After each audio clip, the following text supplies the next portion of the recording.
everyone, it's Joy here for Crafty Meraki, and I'm going to be sharing some fun stenciling techniques, including stencil paste and masking.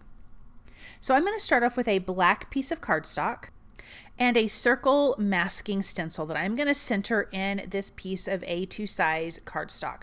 I'm going to use Pixie spray on the back of the green garland stencil.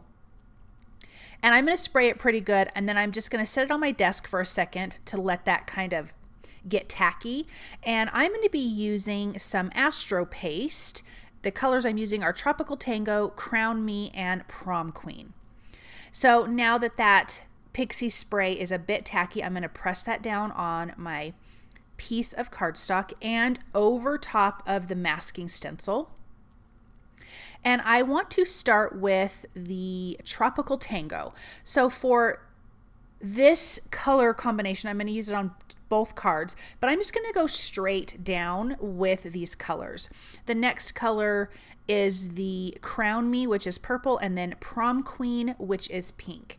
Now you can get this same look if you just have plain stencil paste. You could add color to it with glitter. You could mix that in before you spread it across your stencil, or you could add like a pops of color to it and do the same technique that way. If you don't want to use stencil paste at all, you could do this same technique using ink blending. It works all exactly the same, but I just thought it would be fun because, again, it's texture paste. It gives you some texture on your background, some dimension, and then I just love all of these colors popped against that black cardstock. So stenciling on different colors of cardstock is another way to go. It doesn't always have to just be on white cardstock. So I'm going to pull off that little masking stencil, and now we have this spotlight with our beautiful stenciled image behind it. I'm going to do the same thing on white cardstock, but now I'm going to move my spotlight image, and that circle's just a little bit off of the cardstock. I'm doing this quickly so that way I only have to wash my stencil once. And so I'm just patting it down because there still is that Pixie spray on the back. Now another way to do this is adding your color in just different sections. So the first card, I just did straight lines down next to each other. Now I'm just going to do it in different little areas all over the background. So the color is just going to be a little bit everywhere. And again, you can do that same thing if you just wanted to use ink, or again, using a texture paste with mix-ins in it, like pops of color, Nouveau crystal drops, or glitter. And you can add the glitter afterwards as well. You could just stencil your whole background and add different colors of glitter.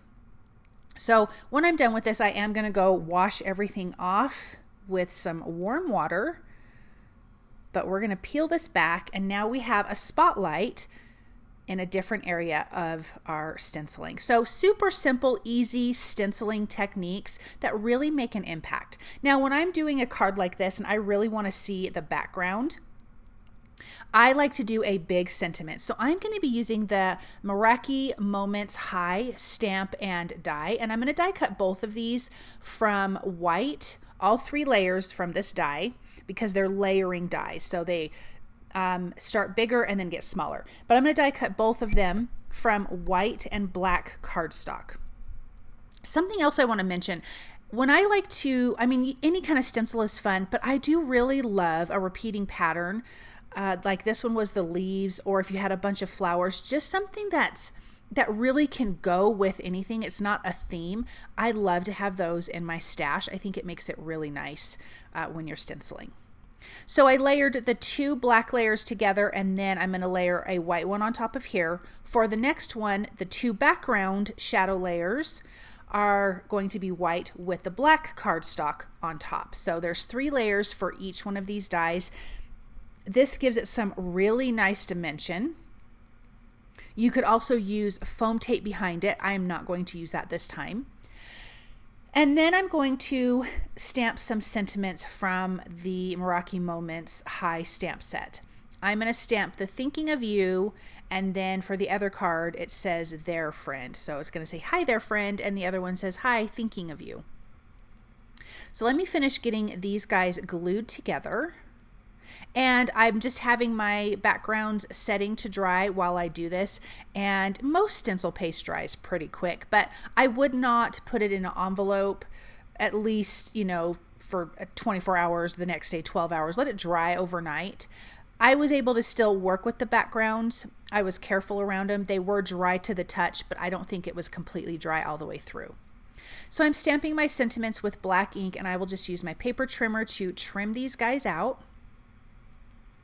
I'm going to add foam adhesive behind them because I do like my smaller sentiments to definitely have some dimension. And because the rest of the card is just flat, I do want to have some more dimension with my sentiments. So some liquid glue. I'm going to add that high that has the black background and the white top sentiment to the white card, and then reverse it on the black card. And I'm just deciding how I want to center that in that little spotlight area that we masked out when we were stenciling. So now I can pop these sentiments into place, making sure like everything's straight, lined up good. And then this sentiment says, thinking of you, is going to overlap the high sentiment. Now let's bring in a little bit more bling. I am using the Golden Illusion gemstones and Crafty Meraki's wand here, and I'm just going to place those around. That first card, I just kept it in the black area. This card, I had a little bit of a smudge, I think, when I picked up the stencil, so I'm going to cover that up with a gem, and no big deal. But I have all of those placed around in the circles and on the background. And let's take a look at this up close. Isn't that so fun? What an easy way to get a ton of interest onto your card, stenciling with texture paste. But again, you could just do any kind of stenciling with any kind of product that works with a stencil. Thank you guys so much for stopping by and watching. I hope that you enjoyed these projects. I hope you feel inspired, and I hope you guys have a great day.